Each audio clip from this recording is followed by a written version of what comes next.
Hey everyone, it's Brett at Hope to Prosper, and I'm here in Dana Point, California. Beautiful spring day, little windy, but besides that, it's beautiful. And I just wanted to tell you what I have on my mind today, which is I want to tell you a little story about how I was able to retire at 58, and I'm hoping that helps you as well. Okay, thanks for coming along. So only about 8% of people can afford to retire at age 58 or in their late 50s, let's just call it. And many of those who can, they're either disabled or they're usually on a pension. It's rare that people can just actually retire in their 50s on investments. So I'm very fortunate that I was able to do that, break away from work and retire early, and I'm also thankful for it every day. Last Wednesday, we had a meeting of the early retiree crew. That's my buddies John, Al, and I. And we have a table in Panera that we take over about once a week and sit and talk about retirement and bounce ideas off each other. And while we were talking, Al asked how we were each able to retire in our 50s. And so Al's an old tech worker like me. He invested mostly in real estate, and he was able to just walk away from a very high-paying job. John was a government worker. He got a pension. He's a stock market investor like me, and so he was able to go out early. And then I told my story about how I didn't make a ton of money, but I just started saving really early and investing it, and that was my story. So Al said I should probably share that with my viewers, so that's what I'm going to do this week. I'm going to tell you how I was able to retire early without any pension and without being on a disability. So let's jump in, and I'll tell you how I was able to do it. Step one is save and invest. And the first concept, is to start early. I was able to start investing at age 21, and that was a huge benefit to me. I wasn't able to even save that much. I think my first investment, I saved like $50 a month. That was it. That was all I could afford to save. But I started early, and with the compounding, the magic of compounding, boy, that really, really paid off for me later in my life. So next, I want to talk about how much I invested, or with what I call a saving ratio. I read this book called The Richest Man in Babylon, and the big lesson from the book is that you should save at least 10% of everything you earn. 10% of everything you earn net, after taxes and et cetera, is yours to keep. It's for yourself. You should pay yourself first. The Richest Man in Babylon, The Automatic Millionaire, a lot of books use the same concept. Save and invest for yourself and live on the rest. And in that way, you'll know that you were getting ahead every paycheck. And it's an awesome feeling, especially when you're younger and you just see it growing like that. So then, when I was younger, I could barely afford to save 5%. And then it went up to 10, then it went to 15, then 20, and up and up and up. So as your life gets better, if you start saving more instead of upscaling your life, you can really get ahead. And I'm not talking about being super frugal, because I don't really believe in that. I believe you should live and enjoy your life, and that's why I use a ratio. So it's a hard line. This is mine to save for myself or pay myself, and this is mine to live on. So let's next talk about why you need to invest. This is another really pedestrian concept, but it's something that's super important. If you saved $150 a month and you wanted to become a millionaire, and you saved it in a zero-interest checking account, it would take you about 450 years to save up $1 million, which is crazy, but that's true. However, if you invest the same $150 a month, which is just $5 a day, right? You invest it at 10%, and I know that's high, but that's the average of the S&P right now. So you invest it for 10%, then it only takes you about 42 years to become a millionaire. And that's kind of what I did. I just invested it for decades, and it became a lot of money. And I didn't make a lot of money, but I always put a little away, and it is surprising how much it grows after a couple of after a couple of decades. And if you're a little late to the game, don't worry about it. Just start investing now. You'll be amazed how quickly it starts to grow. Next, I want to tell you how I invested. So I invested mostly in mutual funds initially. Back in the 80s, before the internet, you had to like call up and give them a code, and then they would invest money for you from your bank, or you had to mail in a check. Now it's so much easier to invest. But I started in mutual funds, and now I invest in mutual funds and ETFs. That's the bulk of all my investments.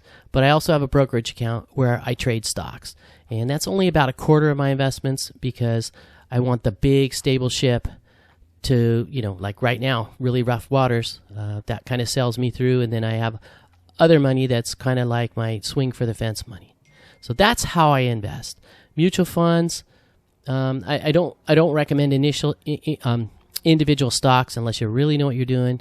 It took me a long time to learn, and so something like an S&P fund or an index fund or a time date fund probably would be a better investment for most individuals. Okay, so hey, if you're enjoying this video, please do me a small favor. Please like it and maybe think about subscribing to my channel. It helps me out a lot, and if you subscribe, it ensures you'll see all my future videos. My name's Brett. This channel is about early retirement skills and adventures, and I take my viewers along on my adventures, and I share my secrets on how I was able to retire at 58. Step 2, cut unnecessary expenses.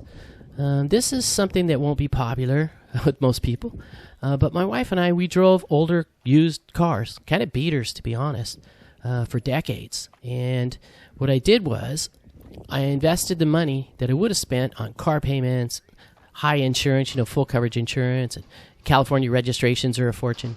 And I took all that money and I invested it. And I just basically drove older cars and maintained them, and I invested the difference. And it really added up. Those hundreds of dollars a month that you could be paying yourself, or you could be paying, the car company and the insurance company. So that's what I did. And, if driving old cars isn't your thing, you could cut out something else. Maybe drinking at the club, or eating fancy dinners, or ordering online like Uber Eats, etc. There's a lot of ways you can cut. And in my opinion, you have to find ways to cut 10% of your net income. Otherwise, your expenses will always expand to take up your whole paycheck. And then here's the last thing, and this is the important thing. I say this a lot on my channel. I'm going to say it again. Live gloriously on the rest. If you invest 10% and you have 90 left, man, enjoy it. If you want a latte, have a latte. If you want to go on vacation or go out to eat, do that. If you have the money, live on it and enjoy it, because time goes by. And you want to enjoy your life the whole time, not just at the end. Okay, step 3, buying a house. This was huge for us financially. First of all, it took me 10 years to save up a down payment. I live in a very expensive part of California at the beach, and houses aren't cheap.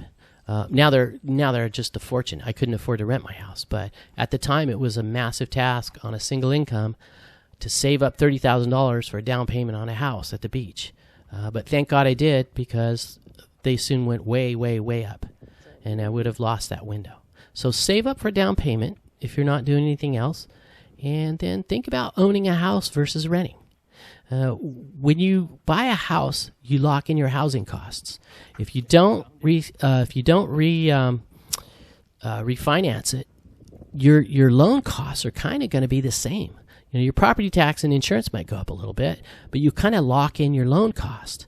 And so for me, when I first started paying my mortgage, it was like, oh my God, it was huge.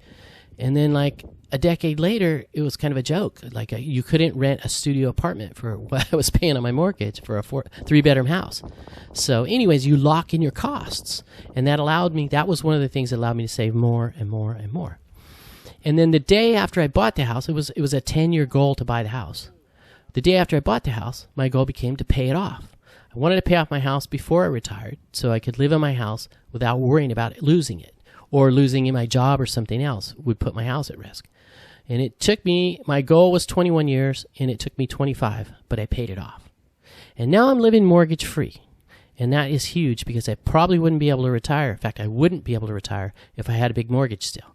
So all I have to pay is property tax, maintenance, and insurance to live in my house at the beach. So buying a house, that's a huge thing. So let's wrap this up. The bottom line is that I'm no big genius when it comes to retirement, and it's not rocket science. It's pretty easy. I kind of got pushed into it from a layoff, and then I just figured it out. But thankfully, I invest wisely, and I was able to make the decisions in my 20s that allowed me to retire in my 50s. And if I hadn't saved, or if I was in big debt, had a mortgage still, I would have had to go back to work. I wouldn't have been able to retire. So it's important to keep those things in mind. So money gives you options, and it also gives you peace of mind. And financial independence, it's a massive blessing. It's well worth all this many sacrifices that I made earlier in my life to live the life I do now in my 50s and 60s. Okay, everyone. Thanks for coming along. Hope you enjoyed this week's content. I hope you enjoyed the beautiful scenery of Dana Point Harbor. We had a blast here. It was a little bit chilly with the wind, but man, the sun's shining, and we're happy it's spring. Okay, we will see you next week on our next big adventure. We're going to Ocotillo Wells to go riding dirt bikes like we do every year. And so that'll be our next week's video. And we may be a little late on the video. Okay, I wish you all health, happiness, and prosperity in your lives. And we will see you next week.